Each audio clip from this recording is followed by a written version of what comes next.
In the heart of Rome, long before the buzzing of traffic and the ringing of modern life, there stood the Roman Forum. It was not quiet, not then. It was filled with people, animals, sounds of merchants calling, sandals striking stone, senators moving with stately pace. And among these grand spaces, near temples and basilicas, stood a house both sacred and secret. The home of the Vestal Virgins. The Vestal Virgins were guardians of the sacred flame, a fire that burned without pause, meant to symbolize the life of the Roman state itself. Their duty was to tend this flame, to keep it alive day and night, never allowing it to go out. It sounds serene, in a way, a life of quiet devotion, protected from the harsher struggles of ordinary life. But when we step a little closer, when we move slowly through the corridors of their daily world, we find that being a Vestal Virgin was not always as peaceful as it may seem. The girls chosen to become Vestals were taken young, often around the age of 6 or 7. Imagine, for a moment, the smallness of their hands, the roundness of their cheeks, the way their voices still carried the high tone of childhood. At such an age, they were removed from their families and brought into the temple compound, to serve the goddess Vesta. Their parents might have felt pride, for it was an honor, but also a loss, for the girl they had raised was now no longer theirs to guide. The initiation was long, and the rules were strict. For 30 years, a Vestal Virgin belonged to the service of Vesta. The first 10 years were for learning, the second 10 for performing, and the last 10 for teaching those who came after. 30 years, bound to silence, discipline, and ritual. Only after those decades could a Vestal leave, free at last to live another kind of life. But many, by then, no longer knew how. Day by day, the duties were simple, but endless. Tending the sacred flame was central. This fire, bright and alive, had to be fed with wood, carefully placed, never neglected. The flame was thought to be Rome's own heartbeat. If it went out, it was said to mean disaster, a warning that Rome itself might falter. And so the girls, later the women, walked quietly in shifts, carrying bundles of wood, keeping watch at night when the city slept, listening to the low crackle of fire as if it were a living creature. Their clothing was distinct. They wore white, always white, long robes that flowed without color, tied with a belt. Their hair was braided in a special style, bound with bands and ribbons, marking them as separate, as sacred. On their heads they wore a simple veil. They were easy to see in a crowd, and their presence commanded respect. The law gave them privileges, they could free condemned prisoners with just a touch, and when they walked through the streets, space was made for them. Even the most powerful senators moved aside. But with honor came burden. A Vestal was bound to chastity. Her purity was not simply personal, but political, tied to the safety of Rome itself. If she broke her vow, or even if she were only accused, the punishment was dreadful. She could not be put to death by blood, for that was forbidden. Instead, she would be buried alive, sealed in a small underground chamber, with only a little food, and left to fade into silence. It was said to be merciful. But of course, it was not. And so, for all their privileges, the Vestals lived under constant watch. Their every step was measured, their friendships limited, their lives not their own. Even small mistakes, letting the flame die out, for example, were punished. Some were whipped for failing their duties. The weight of responsibility pressed gently, but heavily, across each day. Still, their life had comforts, at least compared to many Roman women. They lived in a large house near the Forum, with gardens, pools, and shaded colonnades. The house of the Vestals was a handsome place, full of quiet corners. Statues of former Vestals lined the gardens, their carved eyes gazing down with calm expressions, reminding the living women of the long chain of service before them. The air there might have smelled of olive oil, of stone warmed by the sun, of laurel leaves. At night, perhaps, the sound of distant music drifted in, softened by walls and time. The daily rhythm was steady. Rise with the morning light. Prepare for rituals. Sweep the temple. Carry offerings. Tend the fire. Watch. Wait. Whisper prayers. Some duties were small, fetching water, preparing flour for sacred cakes, polishing sacred objects. Each action was ritual, each step bound with meaning. A spilled grain of flour, a misplaced word, might be thought of as dangerous. So the girls learned to move slowly, carefully, as though the world itself depended on their poise. It might feel peaceful, at times. The hush of the temple, the flicker of firelight on white stone walls, the soft padding of sandals on marble floors. But beneath it, always, was the knowledge that freedom was far away. No marriage. No children. No choosing of one's own path.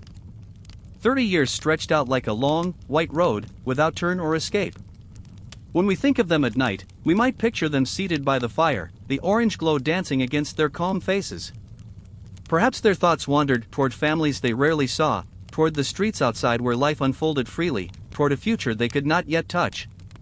Did they envy the bustle of Roman wives, or the laughter of children at play? Or did they feel pride, knowing that their role was sacred, that all of Rome relied upon them, quietly, endlessly? The truth may have been both. A mixture of honor and burden, respect and sorrow. Some Vestals lived long and were remembered fondly, their statues admired in the gardens. Others fell into disgrace, punished harshly, remembered only in whispers. And for all of them, whether cherished or condemned, the years passed in the same steady rhythm, marked by the crackle of the sacred flame. This life, this peculiar, half-gilded, half-imprisoned existence, is why it may not have been so enviable to be a Vestal virgin. A childhood taken early. A long service bound in rules. A future uncertain after 30 years of silence. Even their comforts, their house, their privileges, their respect, were wrapped in the threads of duty and fear. And yet, there is something quiet in the memory of their days. The image of white-robed figures moving softly through shaded corridors. The sound of prayers murmured low, like water running over stone. The endless, gentle task of feeding a flame, keeping it alive, watching it flicker and breathe. In that rhythm, in that stillness, there is a kind of peace. As you rest now, imagine walking slowly through the gardens of the Vestals. Statues on every side, carved in marble, their faces calm. The air warm, but not too warm. A fountain nearby, trickling softly. The shade of trees giving shelter. It is quiet. Very quiet. And there is no need to do anything but walk slowly, breathe slowly, and let time drift away. The burdens of the Vestals are long gone, only the stillness remains, and you are safe in it. And so, with this story of ancient Rome, with the soft glow of memory, you can allow yourself to drift. The details may fade, the words may dissolve, but the calm can stay. The gentle rhythm of their lives, the hush of sacred fire, the slow turning of centuries, all of it can cradle you now, as you close your eyes, and fall gently, deeply, into rest. We have seen the beginnings of the Vestals, the way young girls were chosen, the life they entered, the rituals they performed. We have walked through their house, sat beside their meals, and kept vigil with them by the sacred flame.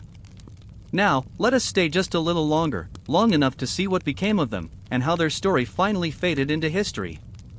When a Vestal reached the end of her 30 years of service, she was free to leave. Imagine that moment, after decades of rituals, after a lifetime defined by fire and silence. To step outside the bounds of the temple, no longer bound by rules. Some found husbands, though often late in life, when the usual paths of Roman womanhood had already passed them by. A few married senators or wealthy men, who sought not only a wife but the prestige of a former priestess. Others, uncertain of how to begin anew, chose to remain quietly near the temple, living in dignity but apart from the bustling world of ordinary families. It was not an easy transition. Think of how 30 years shapes a life. 30 years of rising early, of white robes, of silence, of duty. To suddenly change, how strange, how disorienting it must have felt. Some may have longed for freedom their whole lives. Others, perhaps, felt more sorrow than joy at the loss of structure, the loss of the fire that had been their constant companion. Rome itself, during these centuries, shifted and changed around them. The Forum, once crowded with wagons and voices, filled with triumphal processions and arguments of senators, began to change under emperors. Buildings rose higher. Columns stretched taller. Marble gleamed in the sunlight. And always, in the center, the flame of Vesta burned on, its temple simple but sacred. There were ceremonies, great festivals, in which the Vestals took part. One of the most important was the festival of Vesta in June, when ordinary Romans could approach the goddess more closely than usual. Women brought offerings of food, simple, domestic things like bread and cakes, and the temple doors, normally closed, were open to the public. In these moments, the Vestals stood at the boundary between the ordinary people and the divine. They were living bridges, pure vessels through which the sacred touched the everyday. And yet, life in the temple remained more quiet than festive. Day by day, year by year, they tended the fire. Rome was a noisy city, filled with cries of hawkers, clatter of carts, the chatter of crowds, but within the sacred precinct, the pace slowed. Only the rustle of robes, the murmured prayers, the steady crackle of fire. Sometimes, though, shadows fell. There were moments when the sacred flame went out, not often, but enough to leave its mark on memory. Each time, it was seen as a bad omen, a sign that Rome itself was in danger. And the blame fell on the Vestals. For something as simple as a fire flickering out, punishments could be harsh. Imagine the fear of a woman standing before priests, accused, facing whipping or worse, for an accident of wood or wind. And of course, the gravest shadow was always the vow of chastity. For centuries, stories spread of Vestals accused of breaking their oath. Sometimes they were innocent, victims of politics or rumor.